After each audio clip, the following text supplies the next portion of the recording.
governor of Messina. Leonato is a much respected leader who shares his estate with his beautiful daughter Hero and his sharp-tongued niece Beatrice. Leonato is preparing to welcome his old friend, Don Pedro, the Prince of Aragon, along with the Lord of Florence named Claudio, who has just distinguished himself in battle. Also in this group of visitors is Benedict, a most self-assured lord of Padua. Don Pedro has approached.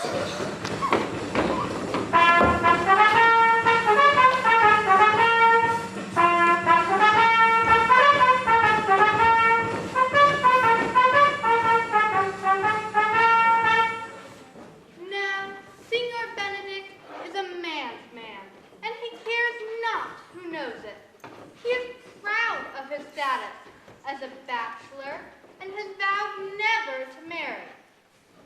Even though his master, Don Pedro, is perfumed and barbered like a bridegroom for his visits, and the officers are polished like brass candlesticks, Benedict has refused to change his attire and appears as if he had just taken a long ride on a dusty road.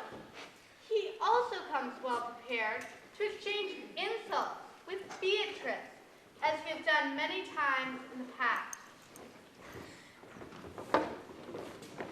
Good Signor Leonato, you are come to meet your guest. The fashion of the world is to avoid such trouble, yet here you are. Never came trouble to my house in the likeness of you. It is when you depart that happiness takes leave. You embrace us too willingly. I think this is your daughter? Her mother hath many times told me so. Were you in doubt, sir, that you asked her? Signor Benedict, one look at her gives you answer. Her looks tell of her father. Be happy, lady, for you are like an honorable father. Aye, for if she had the looks of her father's head on her shoulders, she cannot appear for all of Messina. I wonder that you still be talking, Signor Benedict. Nobody marks you. What, my dear lady, disdain? Are you yet living? Disdain cannot die while she hath such food as Signor Benedict to feed her. Courtesy itself changes to disdain when you come around. Then is courtesy a liar? For all ladies love me. All except you, Beatrice.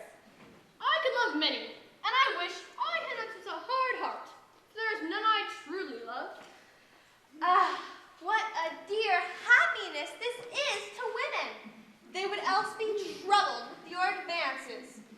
I would rather hear my dog bark at a crow than hear a man swear he loves me. Ugh. May your ladyship keep that in mind, so some gentlemen shall escape. Scratching cannot make worse a face the likes of yours. Well, you are a rare parrot, teacher. A bird of my tongue is better than a beast of yours. I would that my horse had the speed of your tongue. Benedict, didst thou note the daughter of Signor Leonato? In mine eye, she is the sweetest lady that ever I looked on. I can see yet without spectacles, and I see no such thing. There's her cousin, and though possessed with a fury, she exceeds Hero as much in beauty as the 1st of May doth the last of December. But I hope you have no intent to turn husband, have you?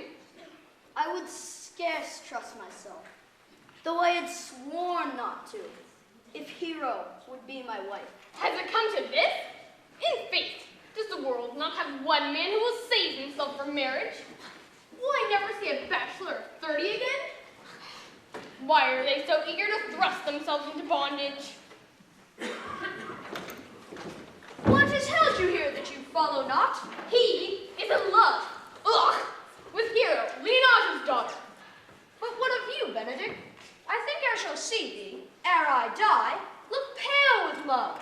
With anger, with sickness, or with hunger, my lord, but not with, love.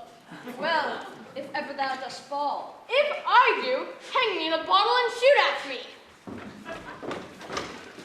As they talk, Don Pedro assures Claudio that he has a plan, which will deliver Hero's heart at the approaching night's reveling.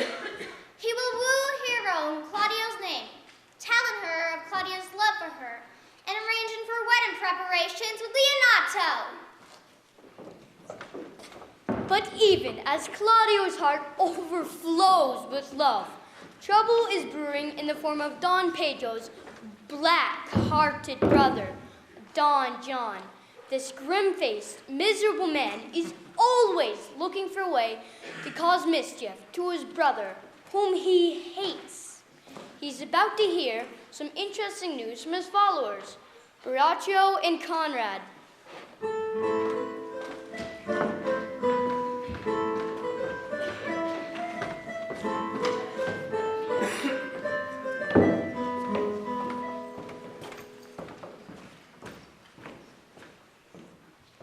What the good year, my lord? Were you thus out of measure? Sad. There is no measure in the occasion. Therefore, the sadness is without limit. You should hear reason. And when I have heard it, what blessing brings it? If not a present remedy, at least the patient's sufferance. I cannot hide what I am. I must be sad when I have cause and smile at no man's jest. Eat when I have stomach and smile at no man's leisure. Sleep when I am drowsy and tend on no man's business. Laugh when I am merry and claw no man in his humor. Yea, but you must not make the full show of this. You have of late stood out against your brother, and he has newly taken you into his grace, where it is impossible for you to take true root, but by the fair weather that you make yourself. If I had my liberty, I would do my liking. In the meantime, let me be that I am, and seek not to alter me. Can you make no use of your discontent? I make all use of it. Who comes here? What news, Borachio? I came yonder from a great supper. The prince, your brother, is royally entertained by Leonato, and I can give you word of an intended marriage. Will it serve to build mischief on? What fool intends to marry? It is your brother's right-hand man. Who? The most exquisite Claudio? Even he. A proper squire. And who? Which way looks he? On Hero, the daughter and heir of Leonato. How came you to this news? I was cleaning a musty room. Then comes in the prince and Claudio in sad conference. I wit me behind a tapestry, and there I heard it agreed upon that the prince should woo Hero for himself, and having obtained her, give her to Count Claudio. Come, let us go there. This may prove food to my displeasure. If I can cross him any way, I bless myself every way. You're both sure and will assist me? To the death, My lord, let us to the great supper. Their cheer is the greater that I am not there. Shall we go see what's to be done? We'll wait upon your lordship.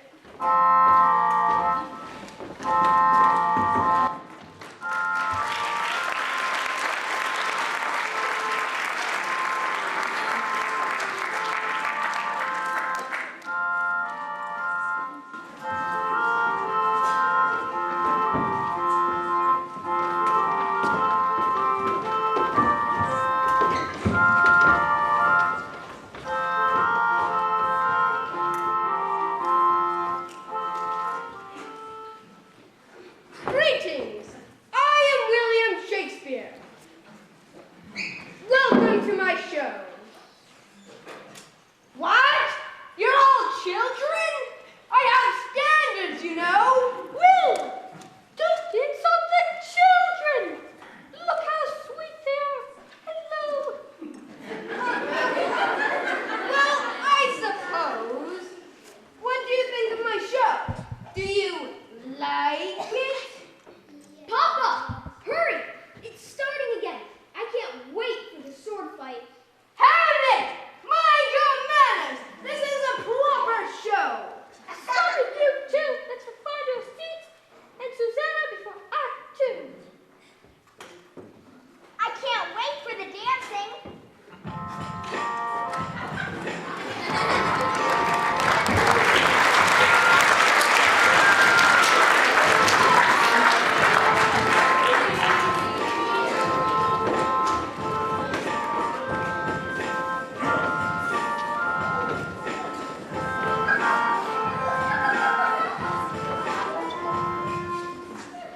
guests, delicious food, good conversation, and now dancing. However, Leonato has noticed that one guest is missing. Was not Count John at supper? I saw him not. How tartly that gentleman looks. I never can see him, but I am heartburned an hour after. By my troth, niece, thou wilt never get thee a husband, if thou be so shrewd of thy tongue. For which blessing I am on my knees every morning and evening. Suddenly, Benedict is aware that he is alone. All have joined the dance, save one, whom Benedict realizes is Beatrice. Cursing his bad luck and making a hideous face behind his mask, Benedict looks her way. Clearly, Beatrice has not recognized him.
opportunity to tell Beatrice, in a cleverly disguised voice, some clever insults about her he says he overheard.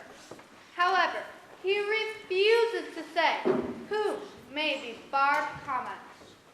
Will you not tell me who told you so? No. Oh, no, you shall pardon me. Well, it was Signor Benedict that said so. What's he? I am sure you know him well enough. He is the Princess Jasper, a very dull fool. When I meet the gentleman, I'll tell him what you say. Do, I pray thee.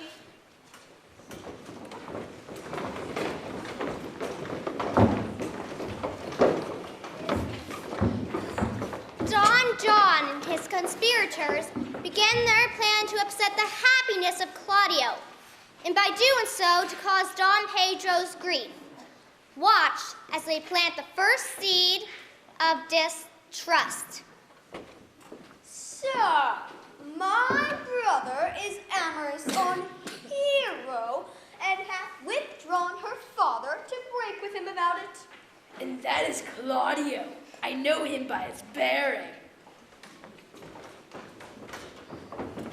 Are you not Signor Benedict? You know me well. I am he. Signor, you are very near my brother in his love. He is in love with Hero. I pray you, dissuade him from her. She is no equal for him. You may do the part of an honest man in it. How know you he loves her? I heard him swear his affection. So did I too, and he swore he would marry her tonight. Come, let us to the banquet.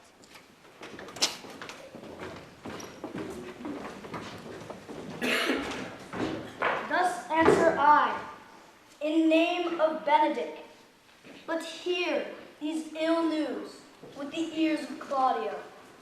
'Tis certain so the prince woos for himself. Friendship is constant in all other things, save in the office and affairs of love. This is an accident which I mistrust not. Farewell, therefore, Hero. Believing he has lost his true love to Don Pedro, Claudio slinks away like a poor hurt fowl to nurse his broken heart. However, in truth, Don Pedro has won Hero's heart from Claudio, not himself, and has sent Beatrice to him to relate the good news. The Lady Beatrice hath a quarrel to you. The gentleman that danced with her told her she is much wronged by you. Not me, sir. Oh, she misused me past the endurance of an oak. She told me that I was duller than mud. She speaks daggers, and every word stabs. If her breath were as terrible as her words, there would be nothing living near her. Her infection reaches to the North Star. Look, here she comes. Will your grace command me any service to the world's end? I will go on the slightest errand to fetch you a toothpick from the furthest inch of Africa, or fetch you a hair off the beard of a Chinese king. Anything rather than endure 3 words' conference with this harpy. Have you no employment for me? None but to desire your good company here. Oh, sir, here's a dish. I love not. I cannot endure lady tongue. Come, lady, come. You have lost the heart of Signor Benedict. Indeed, my lord. You have put him down, lady. He flees. So I would, before he should do me, lord, lest I should prove the mother of fools. I have brought Count Claudio, whom you sent me to see. Why? How now, Count? Wherefore are you sad? Not sad, my lord. How then? Sick? Neither, my lord. The count is neither sad nor sick, but is of a jealous complexion. Aye, lady. I think you to be true, though I'll be sworn if he be so. His concern is false. Here, Claudio, I have wooed in thy name, and fair Hero is won. I have broke with her father, and his goodwill obtained. Name the day of marriage, and God give thee joy. Count, take of me my daughter, and with her my fortunes. Speak, Count, 'tis your cue. Silence is the perfectest herald of joy. I were but little happy if I could say how much. Lady, as you are mine, I am yours. I give away myself to you. Goodness, thus goes everyone to marry but I. I may go sit in a corner and cry hey-ho for a husband. Lady Beatrice, I will get you one. I would rather have one of your father's getting. Hath your grace a brother like you? Will you have me, lady? No, my lord. Your grace is too costly to have every day. I beseech your grace, pardon me. I was born to speak all mirth and no matter. You were born at a merry hour. Your silence most offends me. To be merry best becomes you. Cousins, God give you joy. She were an excellent wife for Benedict. I will undertake one of Hercules' labors, which is to bring Signor Benedict and the Lady Beatrice into a mountain of affection, one for the other. Come hither, and let us plot together. But even as Don Pedro and his friends plot to change Benedict and Beatrice's hatred for each other into love by false means, Don John and his partner, Borachio, are planning to cause two lovers to hate each other in a similar scheme.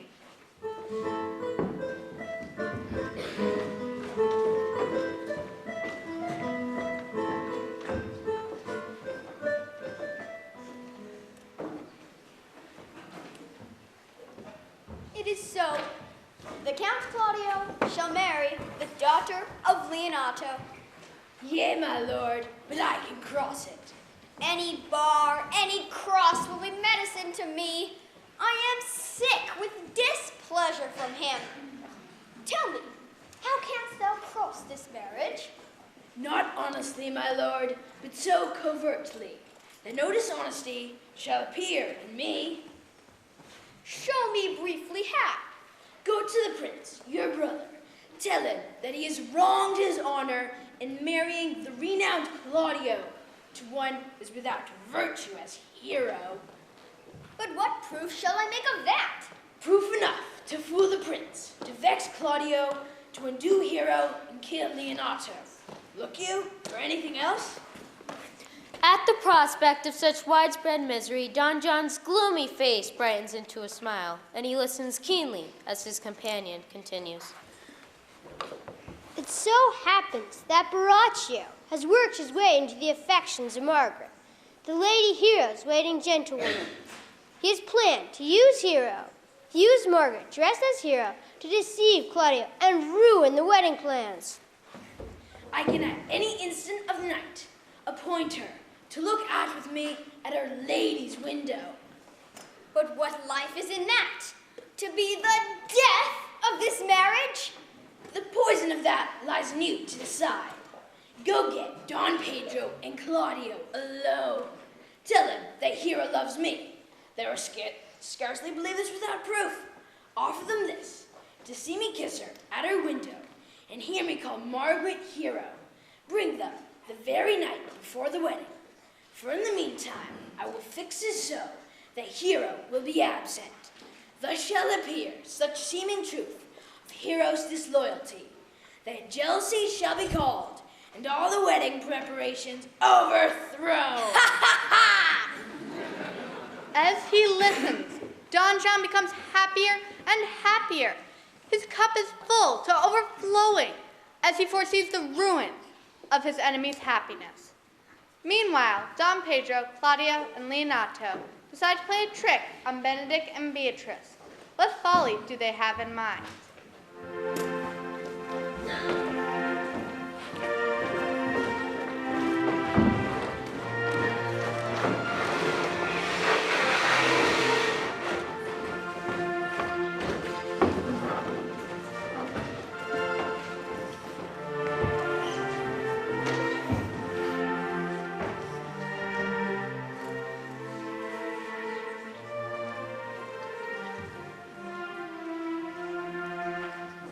The day is warm and sunny, but Benedict's mood is cloudy as he walks in Leonato's garden. He is upset about the fall of that fine soldier, Claudio, folly of love. He vows never to be such a fool unless the woman be perfect. Suddenly he spies his sadly altered friend approaching with Don Pedro and Leonato. Doubtless their talk is all in weddings. With a mutter of disgust, Benedict vanishes inside a leafy arbor and prays he's not been seen. See you where Benedict hath hid himself? Oh, very well, my lord. Bait the hook well. this fish will bite.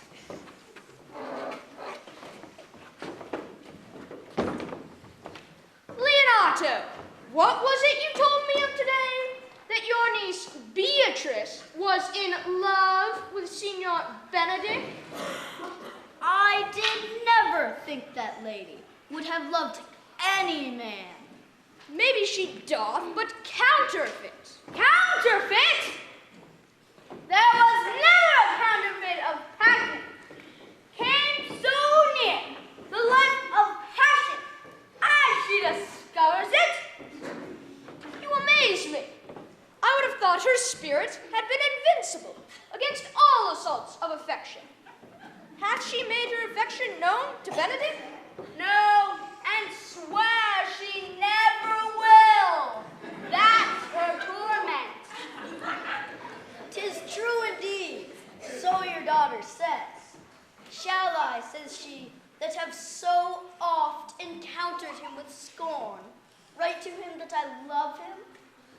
She'd be up 20 times a night, and there will she sit in her smock till she hath writ a sheet of paper.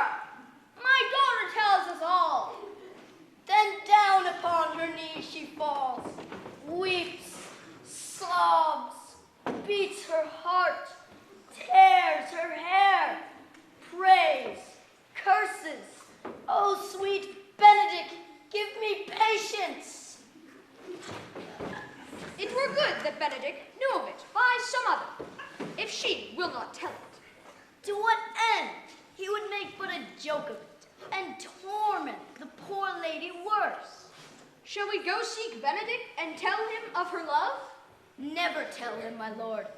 Let her wear it out with time. Nay, that's impossible. She may wear her heart out first. And the three gentlemen, with faces as long as sermons, but laughing to themselves. Going to dinner, the arbor trembles, and out comes Benedict, but a very different Benedict from the one who had gone in. This can be no trick. They have the truth of this from a hero. As if by a thunderbolt, all his notions have been overthrown, and he is consumed with love and tenderness for the pining Beatrice, but shame for himself. I have railed so long against marriage, but doth not the appetite change? A man loves food in his youth that he cannot endure in old age. When I said I would die a bachelor, I did not think I would live till I were married. I do spy some marks of love in her. Against my will, I'm sent to bid you come in to dinner. Fair Beatrice, I thank you for your pains. I took no more pains for those thanks than you take pains to thank me. If it had been painful, I would not have come.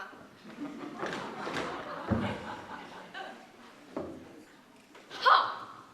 Against my will, I am sent to bid you come in to dinner. There's a double meaning in that.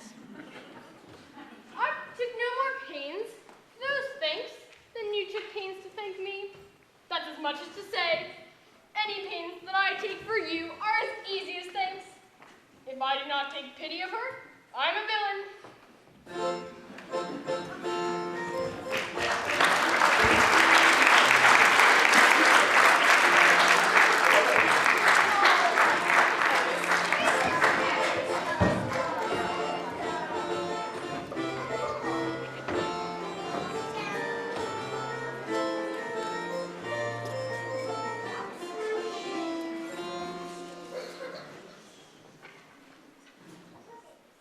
What a lovely dance party. Father,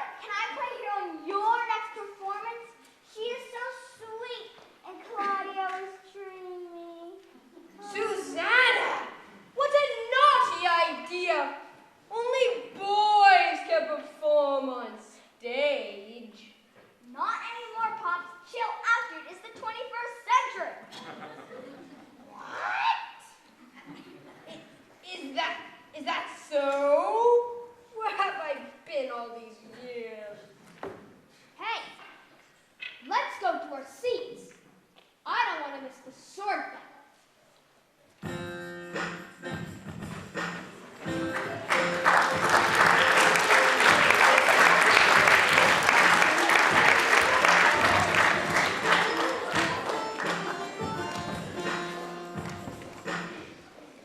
Don Pedro, Claudio, and Leonato have woven the net around Benedict.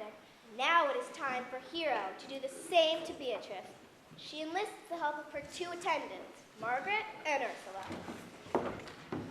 Beatrice has heard from Margaret that she is the topic of conversation between the women. So she hurries to the garden, hoping to hear what they are saying about her. Bending low, she hides behind the same hedge and bush that was still warm from Benedict. And only just in time, even as she hides herself from the foliage, the ladies approach, discussing Benedict's love for Beatrice.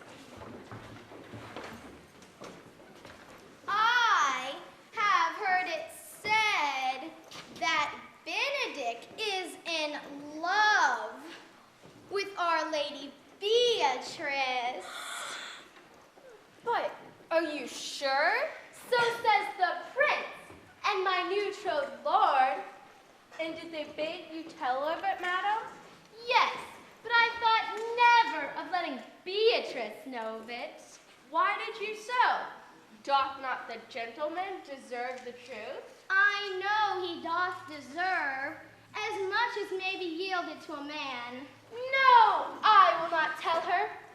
Nature never framed a woman's heart of prouder stuff than that of Beatrice. She cannot love another when she loves herself so much. Telling her would serve no good. Sure, I think so, lest she make sport of it. Therefore let Benedict, like covered fire, consume away inside, waste inwardly. It were a better death than to die by such teasing torment of Beatrice's tongue. Oh, do not wish your cousin such a wrong. She cannot be so without judgment as to refuse so rare and fine a gentleman as Signor Benedict. Aye, Signor Benedict is the finest. He is the only man of Italy. Always excepting my dear Claudio.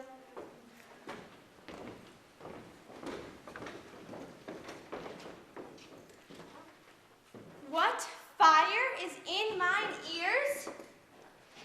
Can this be true? Stand I condemned for pride and scorn so much? Contempt, farewell, and maiden pride, adieu. Benedict, love on, I will reward thee.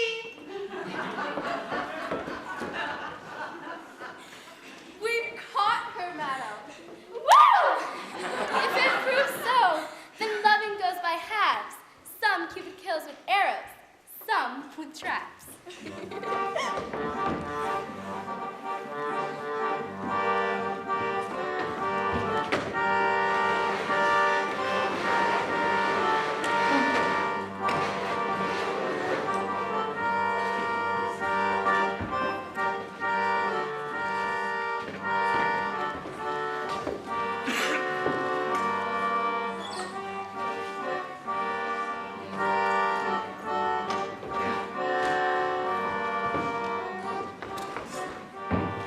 It is the day before the wedding of Claudio and Hero, and all is cheerfulness in Leonato's house.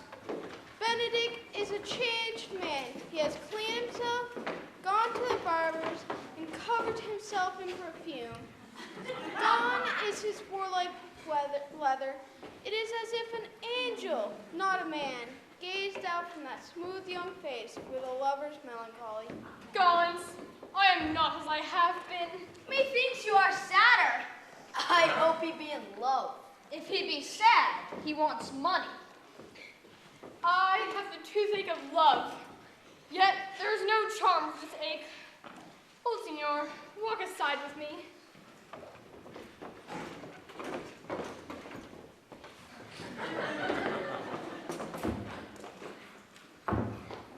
Woo! For my life to talk with him. him about Beatrice. 'Tis even so. Hero and Margaret have by this played their parts with Beatrice, and then the two bears will not bite one another when they meet. The prince, Don Pedro, had accomplished his labor of Hercules. He had indeed brought Beatrice and Benedict into a mountain of love, one with the other, as Don Pedro and Claudio congratulate themselves on their success. A dark and gloomy presence enters the room. My lord and brother, I would speak with you. In private, if it please you, yet Count Claudio may hear.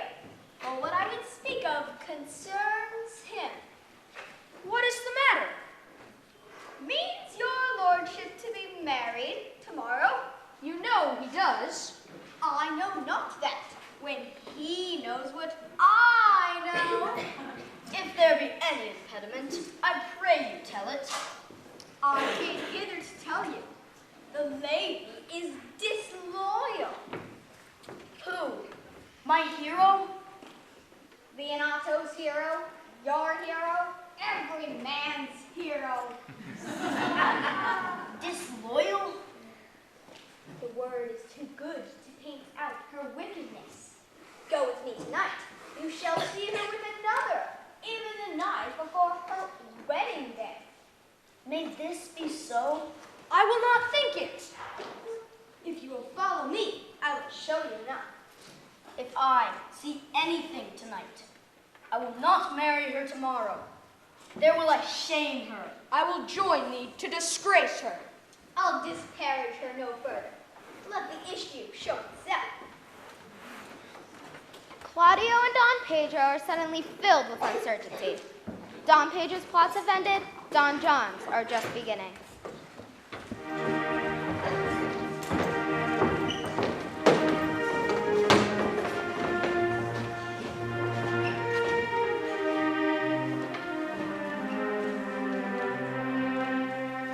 Fortune, my foe, why dost thou frown on me?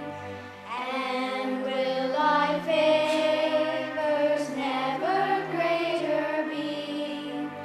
Wilt thou, I say, forever bring me pain?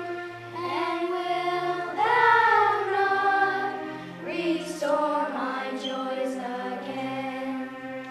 Ah, silly soul, why art thou so afraid? Mourn not, my dear, nor be not so dismayed. Fortune cannot, with all her might and skill, enforce my heart to think thee any ill. Do not in fear, nor live in discontent. Be thou not slain, where never blood was meant. Revive again, to think thou hast no need. The less afraid, the better thou shalt be.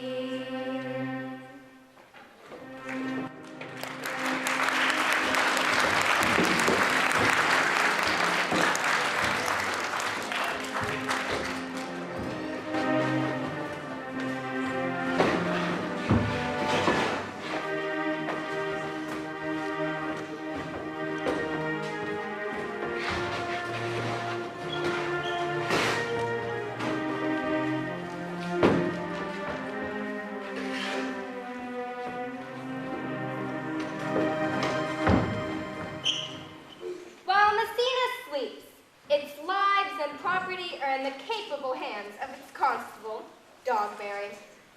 A simple, ordinary, but pompous man who, when he looks in his mirror, sees a man of importance, a man to be admired. He has a companion, Verges, a worthy enough fellow, but alas, a little past his prime. In a word, he is old, but in smarts, he He's a mere child beside Dogberry. Dogberry has gathered the night watch and is now conducting his inspection.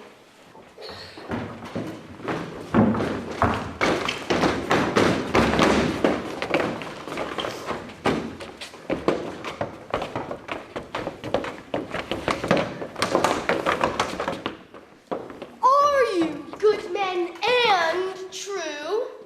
There be none better. Well, give them their charge, neighbor Dogberry. This is your charge. You shall comprehend all vagrant men. One word more, honest neighbors. I pray you, watch about Signor Leonato's door. For the wedding being there tomorrow, there is great excitement. Be vigilant, I beseech you.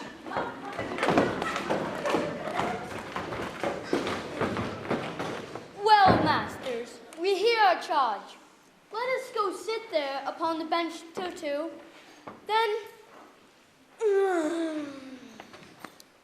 all to bed.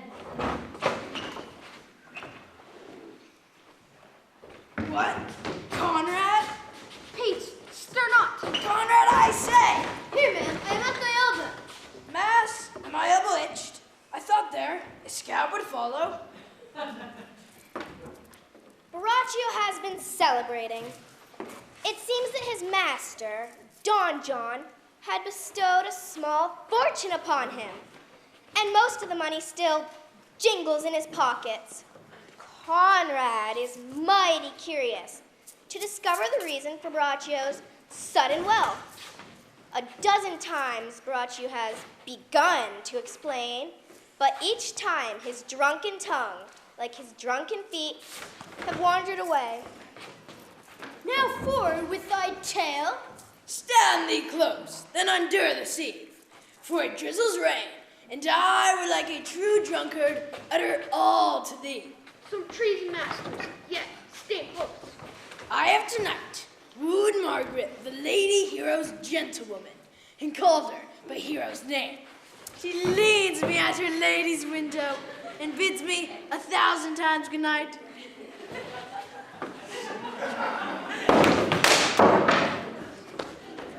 I tell this tale wrongly. I should first tell thee how Don Pedro, Claudio, and my master saw far off in this orchard all of this encounter. And thought that Margaret was hero. 2 of them did, Don Pedro and Claudio. But the devil, my master, knew she was Margaret. Away went Claudio enraged, swore he would meet her as appointed at the wedding, and there before the whole congregation shame her with what he saw overnight, and send her home again without a husband. Dogberry's watchmen sit in breathless silence on their bench, round the corner, having overheard every single word. They are simple men and look for no double meanings to confuse them.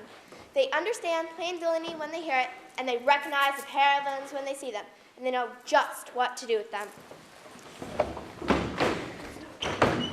We charge you in the prince's name. Stand!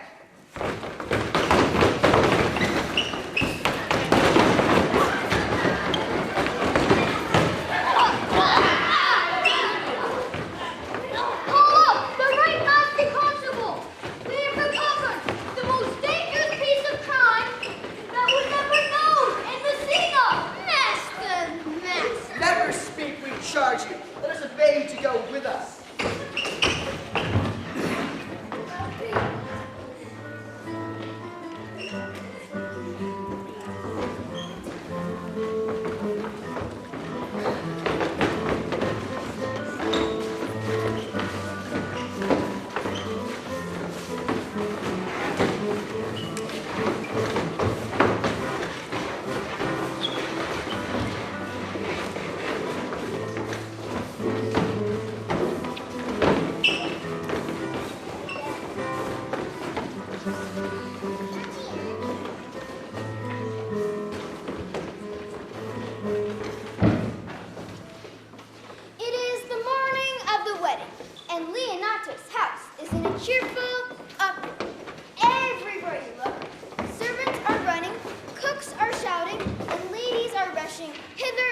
together in a commotion of silk dresses, pursued by attendants with their mouths full of pins.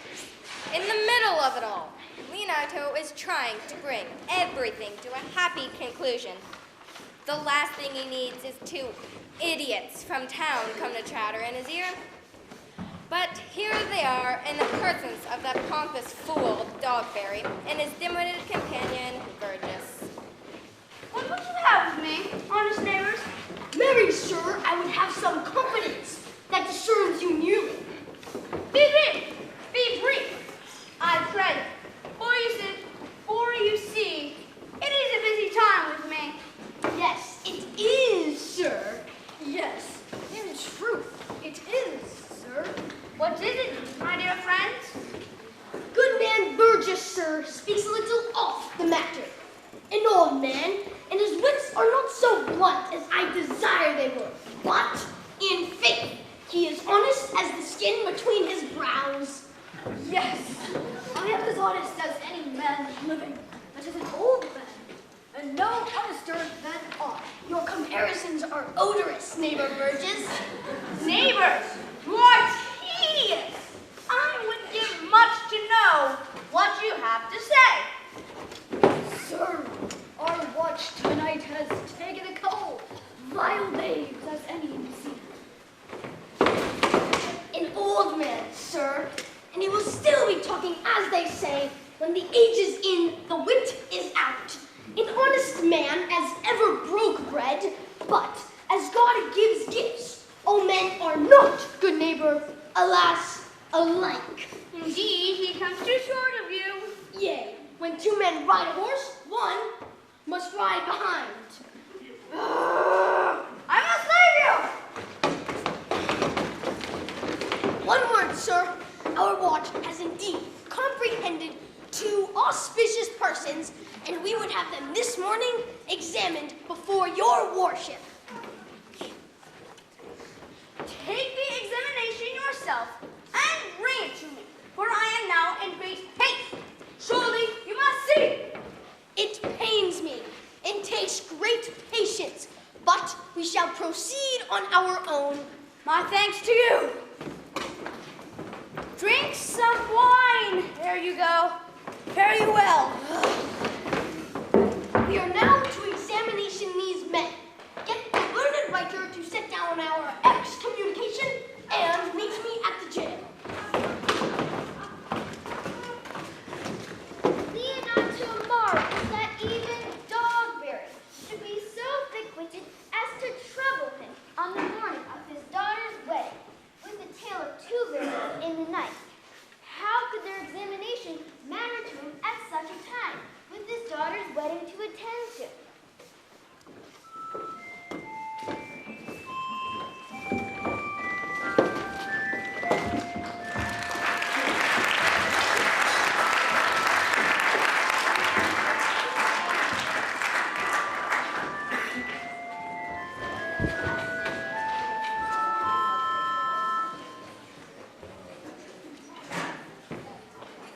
Did you see that garden scene?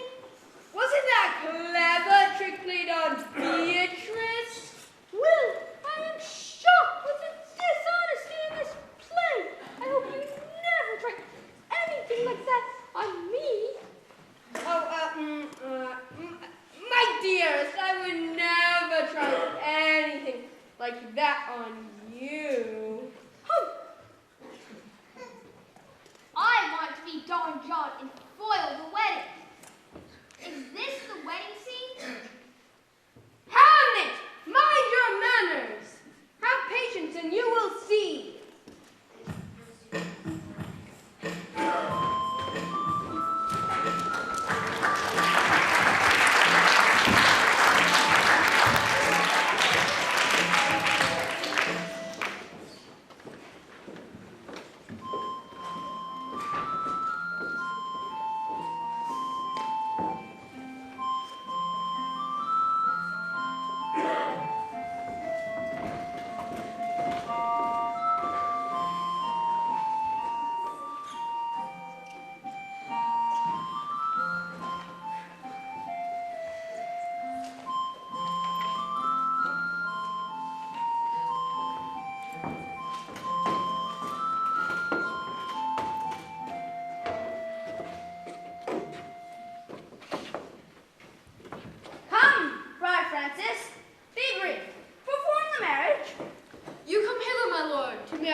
to marry her.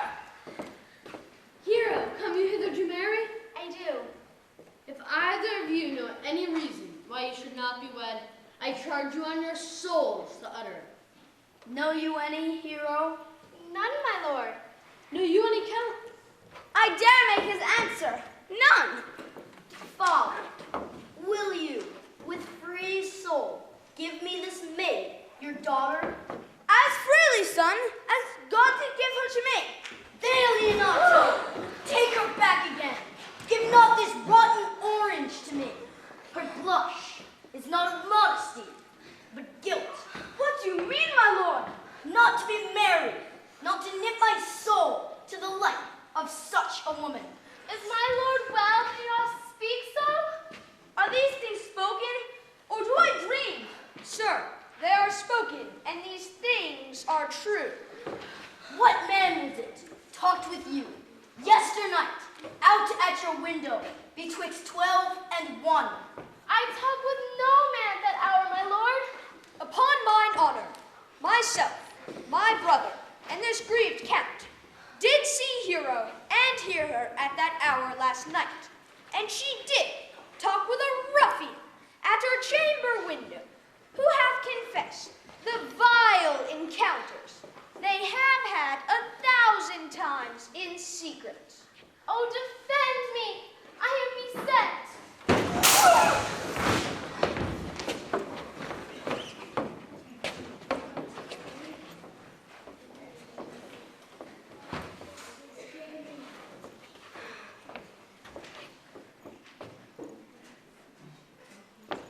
O fate, take not away thy heavy hand. Death is the fairest cover for her shame. Can she deny the story that is printed in her blood? Though in his heart he hopes his daughter is blameless of these accusations, Leonato trusts his friends and is convinced that Claudio and Don Pedro are telling the truth. The friar, however, notes the innocence in her as she fainted, then again as she recovers. He convinces Leonato of his daughter's innocence and contrives a plan that will bring Claudio and Don Pedro to the same conclusion. Hear me a little, for I have only been silent so long. Let my counsel sway you in this case. Your daughter here, the prince is left for dead. Let her for a while be secretly hidden, and publish that she is dead indeed. Maintain your mourning, and do all rites that pertain to the burial. What shall become of this? What shall we do? She died upon the instant she was accused. She will be pitied and excused by every here. For so it falls out that what we have, we prize not to the worth while we enjoy it. But being lost, then we know the true value. So it will fare with Claudio. When he hears she died upon his words, every part of her will become more precious than when she lived, indeed. Being, He will mourn and wish he had not so accused. being that I flow in grief, the smallest twine may lead me. Lady, what man is he you are accused of? They know that to accuse me, I know none. O my father, prove you that any man with me conversed at improper hours, then refuse me, hate me, and torture me to death. There is some strange mistaking in the princes. Come, lady, die to live. Your wedding day, perhaps to be prolonged. Have patience and endure.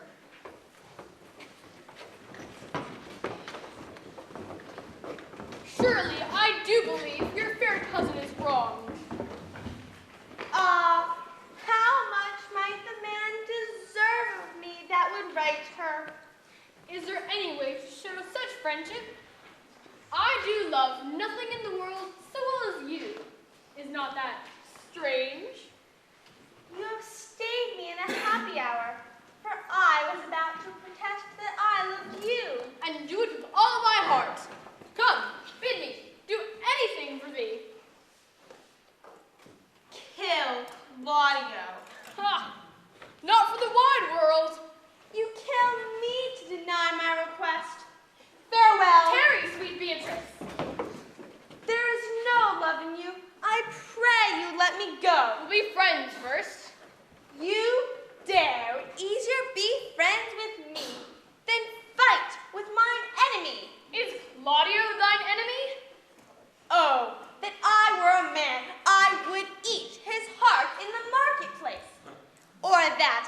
had any friend who would be a man for my sake. Enough. I will challenge him. Go. Come for your cousin.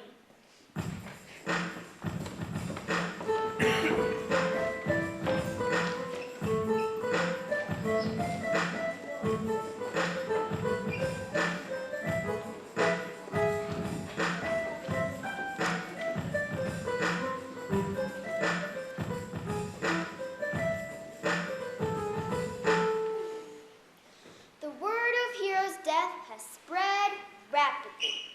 Conrad and Baraccio, now in prison, are being cross-examined by Dogberry and Burgess.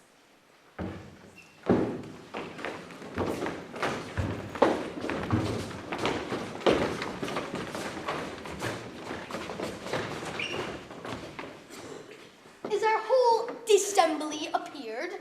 A stool and a cushion for the clerk. Which be the malefactors? Marry, that am I and my partner. Nay, that's certain. We have the exhibition to examine. Yea, let them come before me. What is your name, friend? Baraccio. Pray, clerk, write down Baraccio. Yours, Sirrah. I'm a gentleman, sir, and my name is Conrad. Write down Master Gentleman Conrad. Masters, do you serve God? Yes, sir. We hope. Write down that they hope they serve God. And write God first, for God should go before such villains. Masters, it is proved already that you are little better than false-telling knaves. How do you answer for yourselves? Sir, you say we are none. A marvelous witty fellow, but I will go about with him. Come you hither, Sirrah, a word in your ear. Sir, I say to you, it is thought you are false-telling knaves. Sir, I say to you, we are none. Stand aside. They are both lying. Have you written down that they are? Master Constable, you go not the way to examine. You must call the watch that are their accusers. Yea, that's the best way. Let the watch come forth. Masters, I charge you, in the prince's name, accuse these men.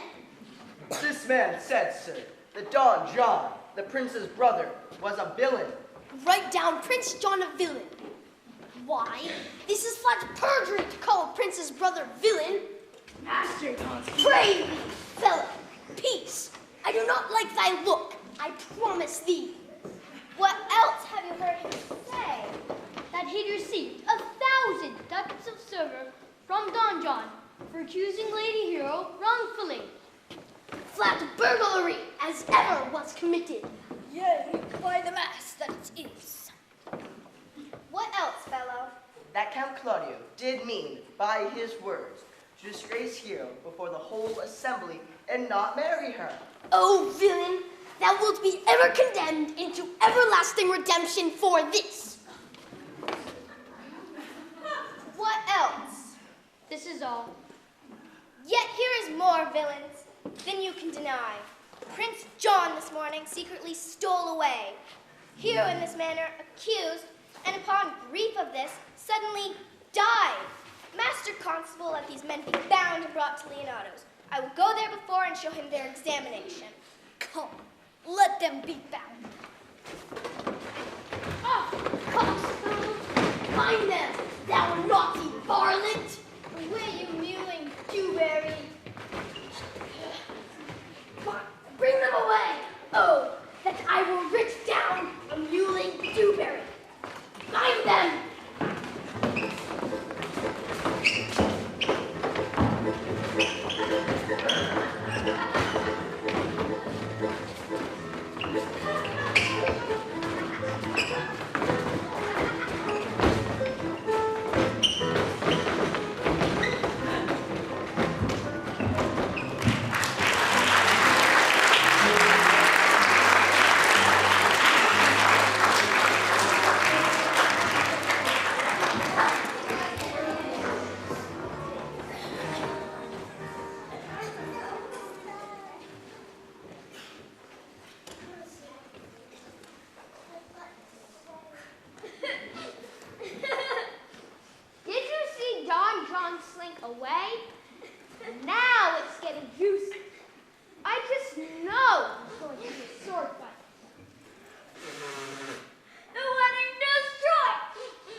everyone, especially Claudio, that his beloved daughter is dead. Antonio, however, finds this public show of grief most disgraceful. If you go on thus, you will kill yourself. And 'tis not wisdom to second grieve against yourself.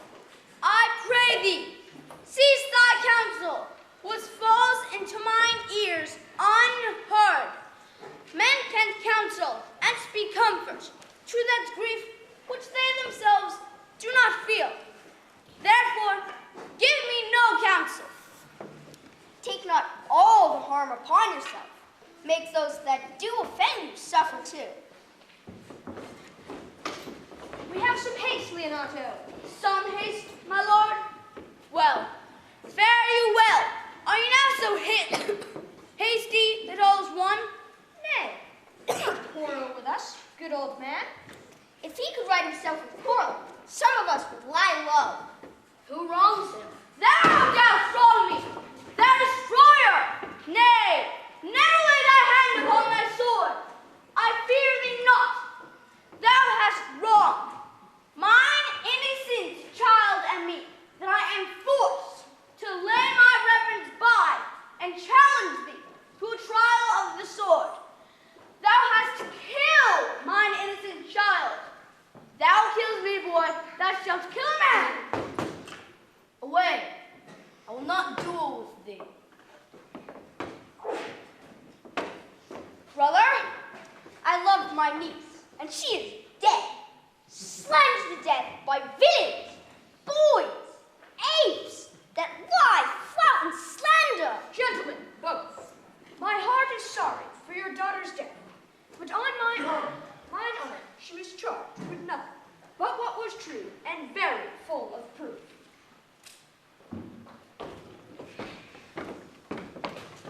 Welcome, Signor. You are almost come to part a friend. We had like to have had our two noses snapped off by two old men without teeth. In a false quarrel, there is no true valor. I came to seek you both. We have been up and down to seek thee, for we are of deepest melancholy, and would wish your wit to beat it away. My wit is in my scabbard. Shall I draw it? I think he'd be angry indeed. You are a villain. I jest not. I will avenge Hero.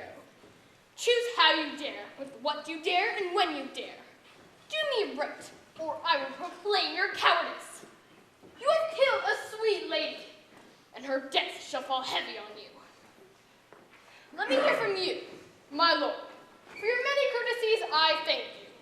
I must discontinue your company. Your brother is fled from Messina. You have among you killed a sweet and innocent lady. For Claudio there, he and I shall meet. Until then, peace be with you.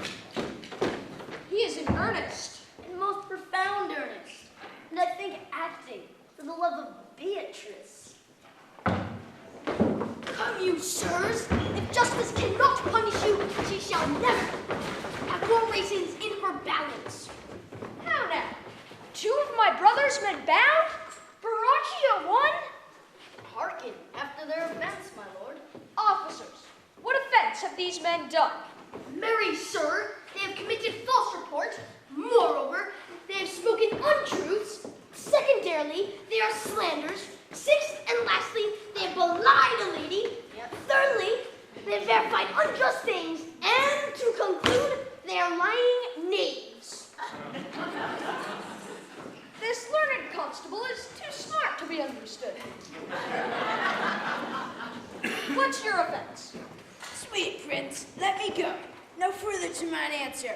Do you hear me? And let this count kill me. I have deceived even your very eyes.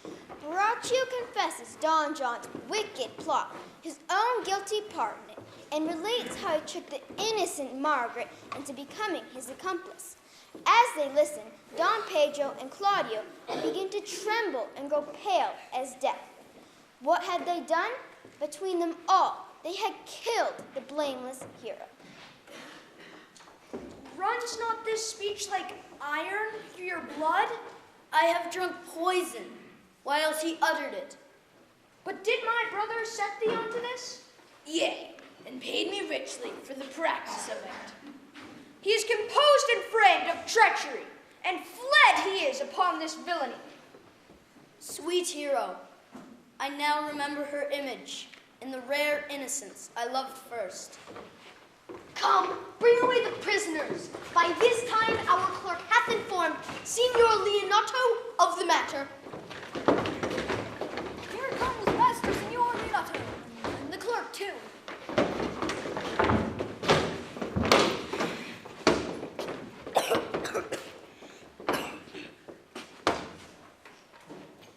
Which is the villain? Let me see his eyes. That's when I see another man like him, I may avoid him. Which of these is he? If you would know your wronger, look on me. Art thou the slave, that with thy breath hast killed mine innocent child? Yea, even I alone. No, not so, villain. Thou beliest thyself. Here stand a pair of honorable men. The third has fled that had hand in it. I thank you, princes, for my daughter's death, recorded with your high and worthy deeds. 'Twas bravely done. Don Pedro and Claudio beg to know how they can make amends. That is, of course, not possible, but Leonato proposes a strange penance. First, they must publicly proclaim Hero's innocence, then visit her tomb that night and pay respects a mourning that are her due. Tomorrow morning, come you to my house, and since you cannot be my son-in-law, be yet my nephew. My brother hath a daughter, almost the copy of my child that's dead, and she alone is heir to both of us. Give her the right you should have given her cousin, and so dies my revenge. We will not fail. Tonight, I'll mourn for Hero.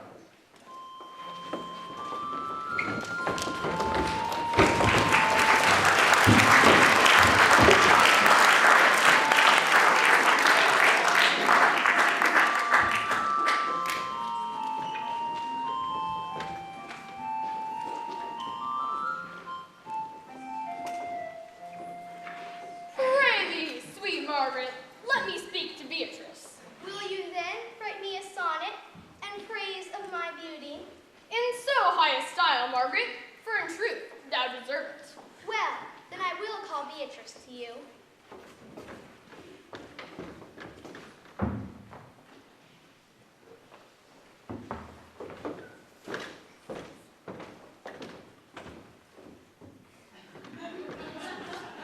Sweet Beatrice, wouldst thou come when I called thee?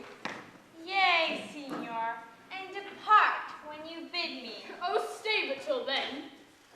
That is spoken, but fare you well now. On leave, knowing what has passed between you and Claudio. Only foul words, and thereupon I will kiss thee.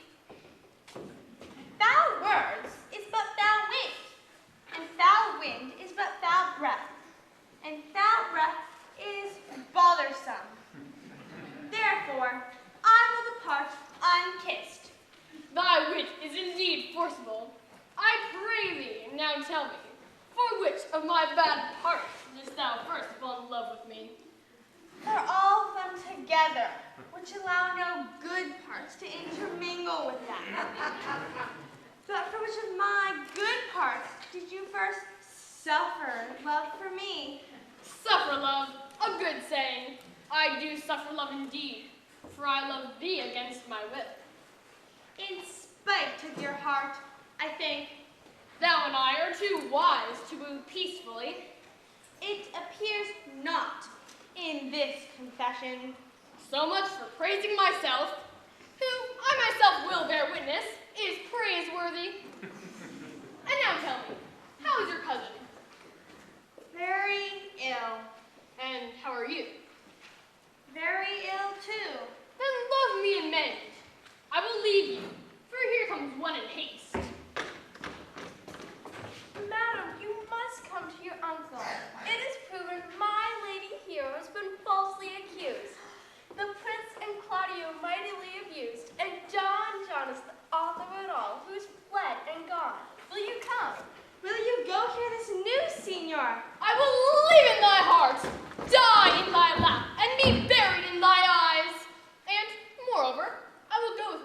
my uncles.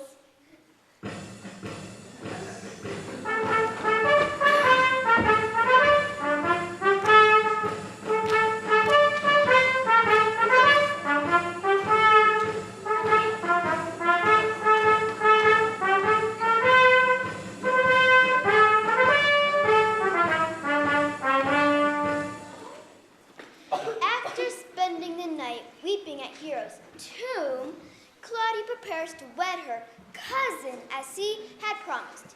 Hero is also preparing for her wedding and the trick she will play on Claudia.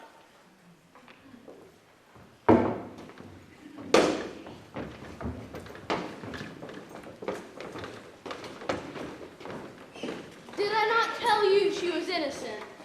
So are the prince and Claudio upon the error that you heard debated. Well, I'm glad all things sort so well.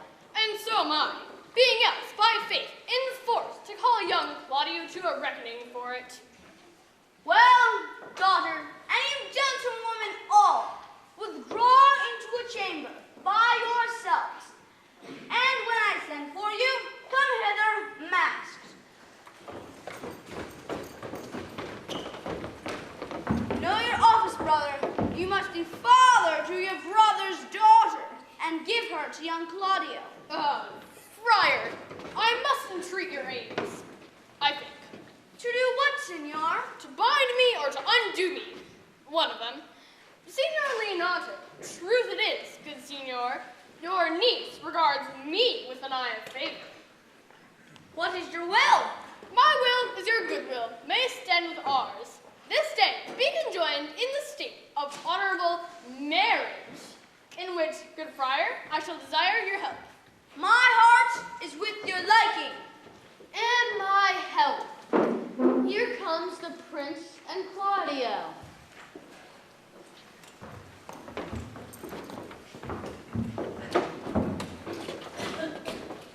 Good morrow, Benedict.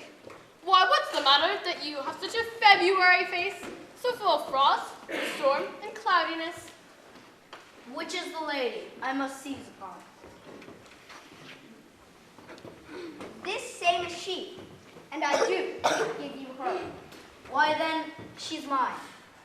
Beatrice, watching her cousin anxiously, marveled that she could still hold up her mask, for she was trembling violently. Poor Hero, her love for Claudio had never faltered. She loved him in spite of all his faults. Beatrice smiled ruefully. Her own case was very different. She loved Benedict because of his faults. Sweet, let me see your face. No, that you shall not. Till you take her hand before this friar and swear to marry her.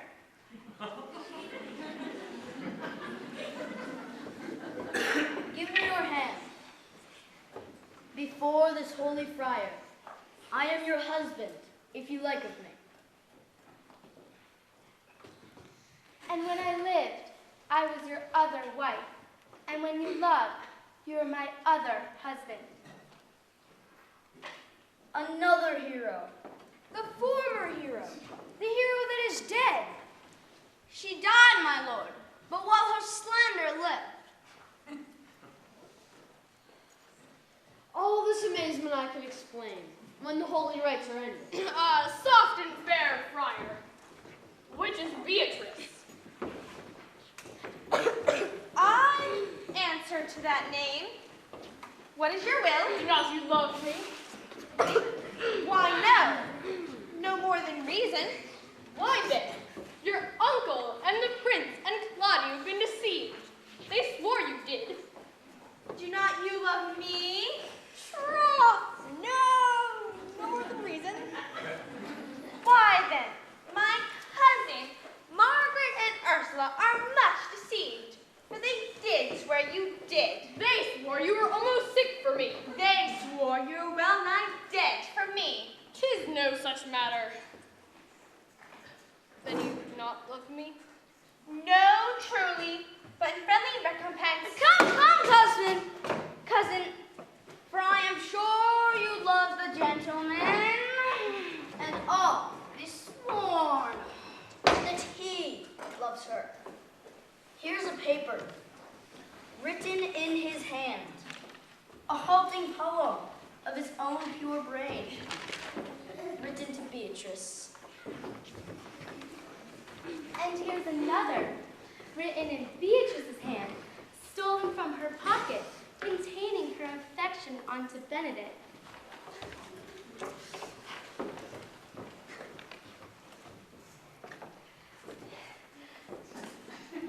A miracle! Here's our own hands against our hearts. Come, I will have thee. By this light, I take thee for pity. I would not deny you, but by this good day, I yield upon great persuasion, and partly to save your life, for I was told you were in a consumption near death. Peace! I will stop your mouth.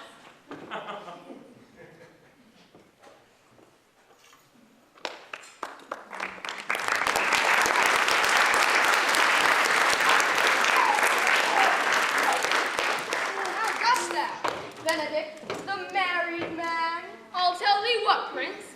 Since I intend to marry, the world can say nothing against it. Come, come, we're friends. Let's have a dance ere we are married, that we may lighten our own hearts and our wives' heels.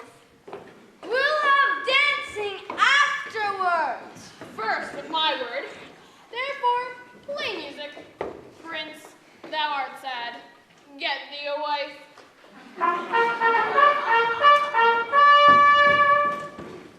My lord, your brother John is found in flight and brought with Armand back to Messina. Think not on him till tomorrow. I'll devise thee brave punishments for him. Strike up, pipers!